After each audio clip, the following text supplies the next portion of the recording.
Më pëlqen lënda gjuhë, matematik, histori. Pëlqen shumë ditoria.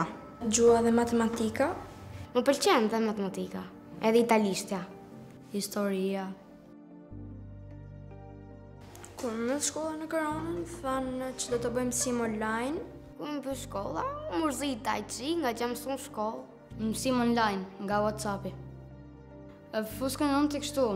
So është zysha i test, do e mërshim testin, do e shkrushim me fletë formati, edhe do e plotësoshim aty. Unë i bëra detyrat vetë se nuk pata mundësi për një telefon. Sa i boja, sa si boja, nga që si kuptoja është mirë. Në fen drejtë nuk kam pas telefone dhe nuk i kam marrë ato.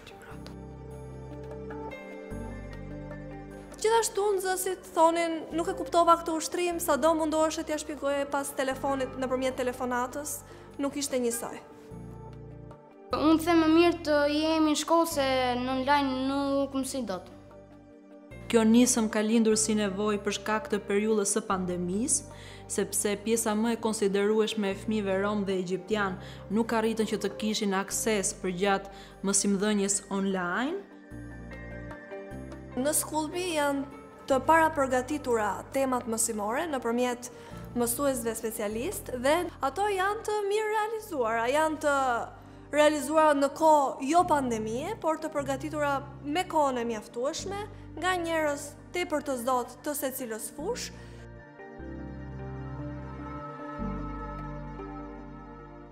Ka arritur që ti motivoj mjaftueshëm fëmijët për shkak se nuk është një mësimdhënie klasike e cila ka të bëjë me mësuesin fizik dhe me laps apo me letër, por i gjithë komunikimi dhe ndërveprimi midis nxënësit dhe platformës është online nëpërmjet videove të animuara, çka nxit dhe një lloj kreativiteti tek fëmijët dhe i bën ata më të përqendruar në orën e mësimit.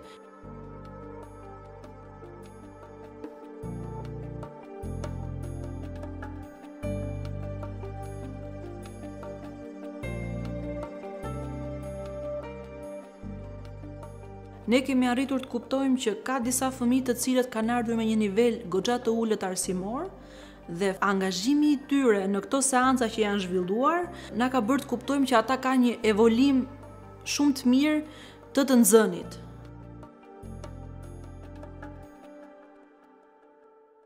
Nëse kjo praktik gjen mbështetje edhe nga institucionet përkatëse, do t'jetë diçka shumë pozitive si për fëmijët edhe për familjet, të cilat mund mos kenë mundësitë për t'ia plotësuar fëmijëve, ndoshta për internetin apo për pajisjet elektronike, që ata të zhvillojnë mësimin online.